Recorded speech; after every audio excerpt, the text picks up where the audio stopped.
Halo, apa kabar semuanya? Semoga dalam keadaan baik. Ini saya pulang jam 3. Kita jadi orang Poland hari ini.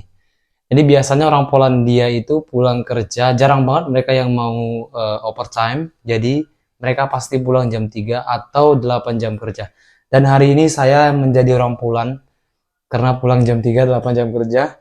Saya sedikit sibuk hari ini dan sedikit stres. Jadi ya ada beberapa orang baru, bukan orang baru sih, tapi kayak dari departemen lain mereka support di line saya.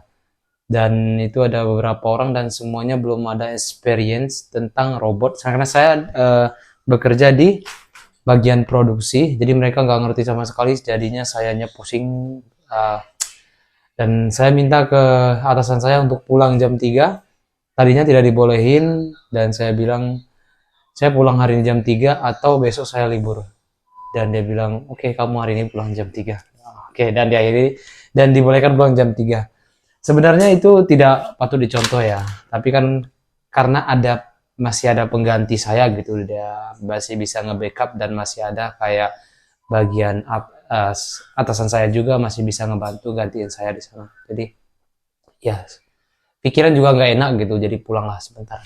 Oke, tapi yang saya bahas bukan itu sekedar opening saja.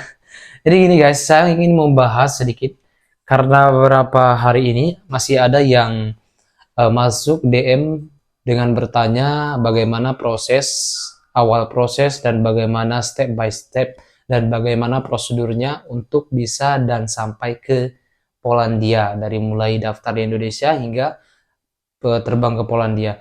Mungkin teman-teman yang bertanya ini kayaknya dari followers Instagram saya ya, karena yang dari YouTube pasti mereka pertanyaannya agak seperti kayak ke dokumen atau agensi atau PT yang direkomendasi atau yang bahasa teman-teman bilang yang amanah gitu ya.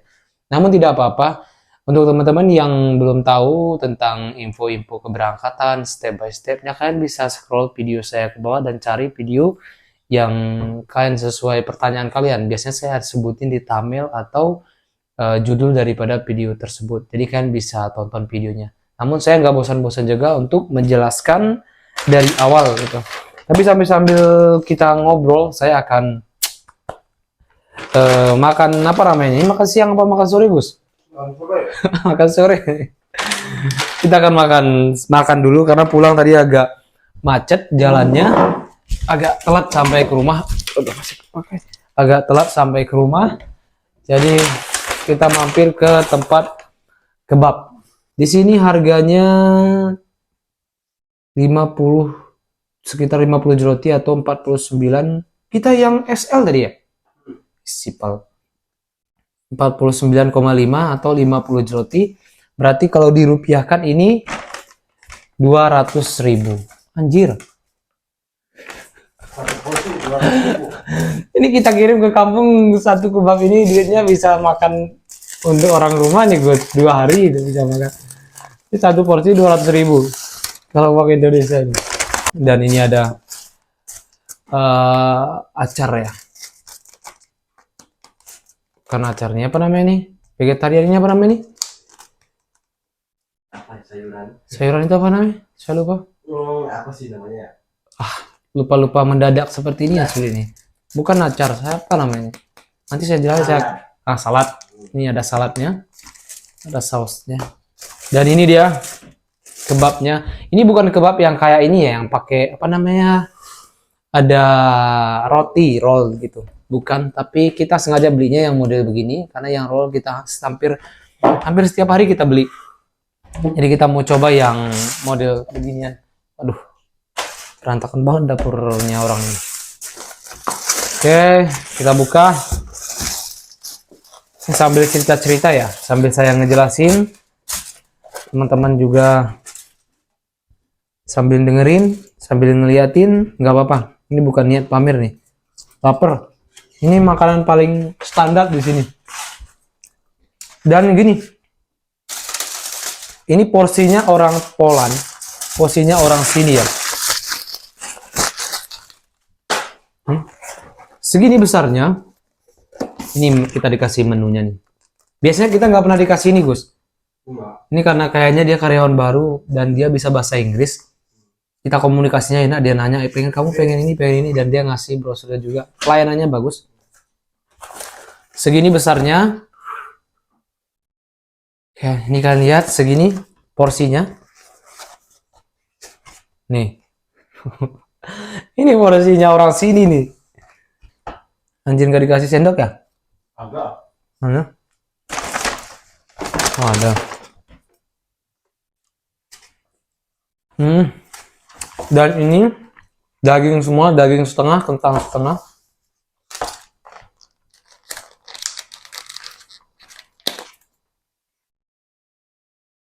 Kita taruh letak ke sini.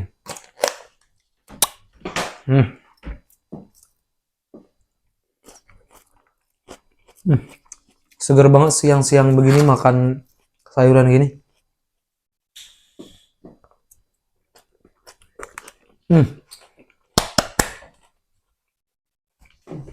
Dan sekedar informasi, jika kalian ingin proses yang di daerah Jakarta atau luar Jakarta boleh, dan daftarnya itu boleh online. Kalau kalian untuk make sure, kalian boleh langsung ke office-nya yang ada di Jakarta. Biayanya untuk tahun ini sekitar 48 juta, dan agensi atau PT-nya itu terdaftar di BP2MI. Nanti kita cek bareng. Jika kalian tertarik, ntar boleh kalian boleh DM saya di Instagram. Kalian pergi ke Instagram dan DM saya. Nanti saya kasih tahu nama agensi atau PT-nya, biar nanti saya yang akan mengarahkan kalian ke sana. Biayanya tidak ada saya ambil sepeser pun. Dari agensi atau PT-nya itu 48 juta, maka kalian akan bayar 48 juta. Dan kalian bayarnya itu langsung ke nomor rekening perusahaan, bukan ke nomor rekening admin, bukan ke nomor rekening marketing, apalagi ke nomor rekening saya. Oke, saya pastikan untuk transaksi, untuk administrasi saya pastikan aman, dan semoga kalian cepat bisa ke sini. Sorry saya sambil makan. Karena ini baru banget pulang, saya pulang cuci muka dan langsung makan, belum ada beres-beres karena hari ini kita ada kegiatan sedikit. Meski saya pulang jam 3, saya ada kegiatan, jadi saya sempatkan untuk konten. Karena biasanya saya konten itu seminggu sekali ya, dan saya juga merasa kasihan sama teman-teman yang bertanya sampai saya jawab lama gitu. Kan lebih baik ada waktu kayak gini, langsung saya jawab. Oke, yang pertama, bagi kalian pemula atau bagi kalian yang awal cari tahu tentang Polandia, yang sama sekali belum mengerti proses prosedur step by stepnya gimana cara kerja ke Polandia, saya saranin kalian itu pertama kali itu survei tentang dokumen sistem kalian dapatin visa di Indonesia, dokumen apa yang perlu, dokumen apa yang dibutuhkan dari Polandianya. Lebih baik kalian pahami dulu itu, kemudian kalian baru beralih ke masalah biaya. Cari tahu tentang biaya. Setelah ada pertimbangan, oh di agensi ini biayanya 50 juta. Di agensi sana biayanya 60 juta, ada yang 70 juta. Jadi itu kalian menjadi pertimbangan dan cari tahu penyebabnya kenapa kok ada perbedaan yang sangat jauh gitu. Jangan langsung kalian tanyakan atau cari tahu agensi atau PT yang amanah. Bahasa-bahasa teman saya perhatikan. Agensi yang amanah, agensi yang terpercaya, bla bla bla gitu. Jadi jangan langsung cari tahu nama agensinya untuk mendaftar sedangkan kalian belum tahu. Karena banyak teman-teman yang ketika saya tanya prosesnya, sistemnya, mereka belum mengerti. Namun mereka sudah ingin daftar. Bahkan ada yang sudah daftar, mereka nggak tahu ketika kita tanya, working permit kalian kapan turunnya? Nggak tahu mas, ada diberitahu nggak berapa durasi diterima working permit? Nggak tahu mas. Sedangkan uang sudah masuk ke agensi atau siapapun dia yang merekrut kalian. Karena kasihan, lebih baik pahami dulu, mengerti dulu. Oke, di sini saya akan jelaskan. Pertama sekali, kalian itu ketika ingin ke Polandia, otomatis kalian harus memiliki paspor. Oke, itu harus. Jangan kalian ngambil paspor ini, usahakan jangan kayak dari calo, dari nanti terbiasa. Kalian daftar aja di online, di situ kalian buat, banyak teman-teman bilang, daftarnya ini apa? Untuk wisata, untuk pekerja. Kalian daftar untuk wisata, untuk liburan. Nggak masalah, itu sama aja.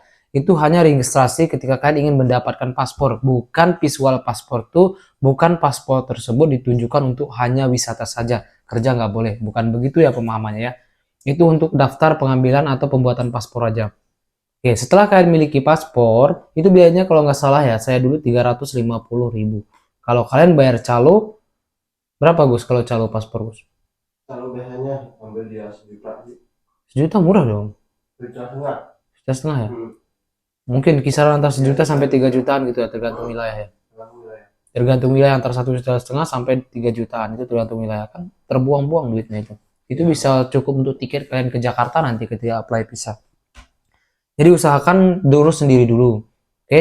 Baru nanti semisal kalian nggak bisa ngurus sendiri, ya apa boleh buat lah gitu. Setelah kalian dapat paspor, baru kalian daftar, karena biasanya agensi itu tidak memfasilitasi pembuatan paspor, oke? Ketika kalian daftar, nanti awal kalian mendaftar itu pasti ada yang namanya pembayaran tahap awal. Namun ini kembali lagi di masing-masing agensi ya, yang ada di Indonesia atau PT yang di Indonesia. Yang saya pahami, yang saya rasakan, yang saya lalui sebelumnya, kita itu ada tahapan pembayaran. Dulu saya habis ke sini itu 35 juta. Pertama kita bayar 10 juta, kedua itu 10 lagi kalau nggak salah, baru terakhirnya 15. Jadi ada 3 kali step pembayaran. Jadi nanti agensi akan meminta beberapa dokumen dari kalian, surat pendukungnya. Dan bahkan nanti agensi akan meminta kalian, kalau kalian belum menikah, maka kalian akan dimintai nanti surat izin dari orang tua atau wali kalian. Kalau kalian nanti surat menikah, maka akan dimintai izin persetujuan dari istri apabila suami yang pergi, atau persetujuan dari suami apabila istri yang pergi. Intinya ada surat izin ya, ataupun surat persetujuan dari keluarga kalian gitu. Kemudian baru kalian kirim nanti dokumen tersebut ke agensi. Melakukan pendaftaran dan pembayaran itu sesuai dengan ketentuan yang diberlakukan oleh agensi tersebut. Contohnya pembayaran pertama 25 juta gitu.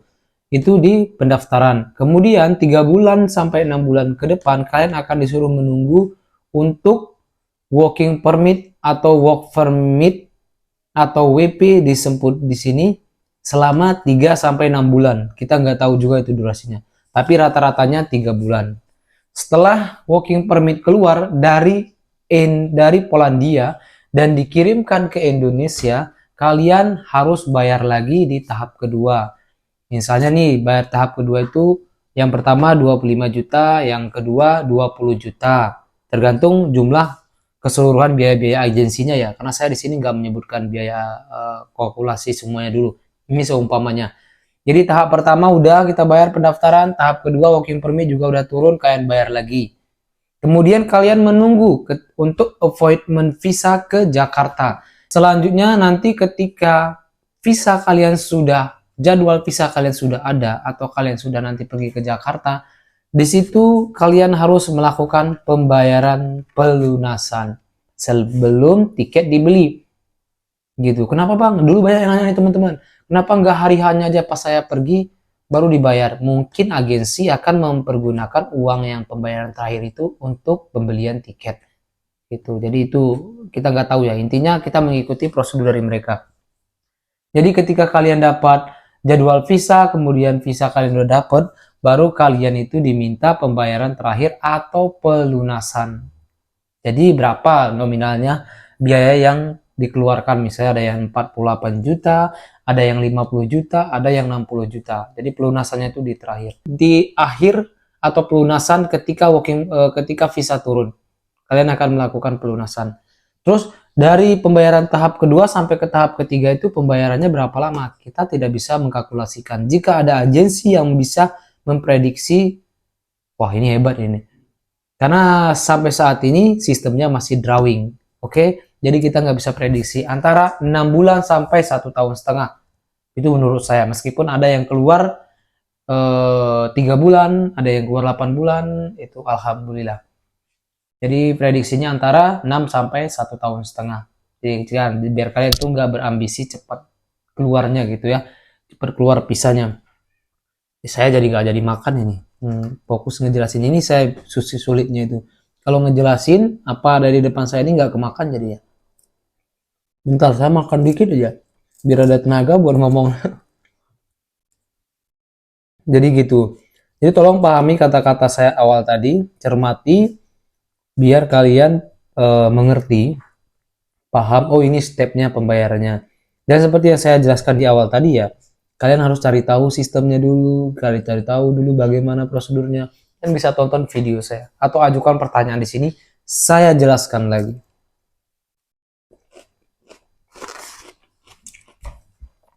Oke, itu tentang tahap prosesnya. Baru nanti kalian sampai terbang ke Polandia. Pedas ah. Pedas, Gus. Enggak. Dan ketika nanti kalian sampai di Polandia, saya akan jelaskan lagi apa yang harus kita lakukan ketika sampai di Polandia, stepnya apa lagi. Itu di video selanjutnya. Karena ada lagi dokumen nih, jangan kalian harap nanti dokumen di Indonesia itu bisa kalian pakai selamanya di Polandia, enggak. Sampai ke Polandia itu ada lagi dokumen. Jika bermasalah dokumen kalian, tidak kurang kalian akan mengeluarkan uang sekitar 10 sampai 15 juta untuk pengurusan dokumen. Kamu Gus ngurus dokumen TRC berapa ribu? 25 juta. Di duit Indonesia Polandianya 5.000. Ya. Ya. Ini teman saya ngurus dokumen di Polandianya, keluar lagi uangnya 20, 5 juta. keluar lagi uangnya 25 juta untuk membayar pengacara atau lawyer. Ada yang sebagian nggak sampai segitu seperti saya. Saya cuma ngeluarin uang sekitar 3 jutaan untuk TRC saya karena saya ngurusnya sendiri, cuma minta dokumen dari agensi. Oke, terima kasih, semoga paham. Itu sudah saya jelaskan. Jika masih bingung nih, ada pertanyaan lain yang atau belum lengkap yang saya jelasin, karena saya pun ya mungkin banyak minusnya, jadi teman-teman boleh ajuin di kolom komentar, saya akan bersedia untuk menjawab. Enak, serius. Ntar kalau kalian ke Polandia, cobain yang kayak begini nih. Ini yang enak dagingnya. Oke, terima kasih semuanya, teman-teman, sahabat-sahabat yang mau ke Polandia, semangat. Yang sedang berpikir untuk ke Polandia, bisa konsultasi dengan saya, hubungi by Instagram. Dan semoga kalian cepat bisa ke sini. Oke, terima kasih. Assalamualaikum warahmatullahi wabarakatuh. Bye-bye.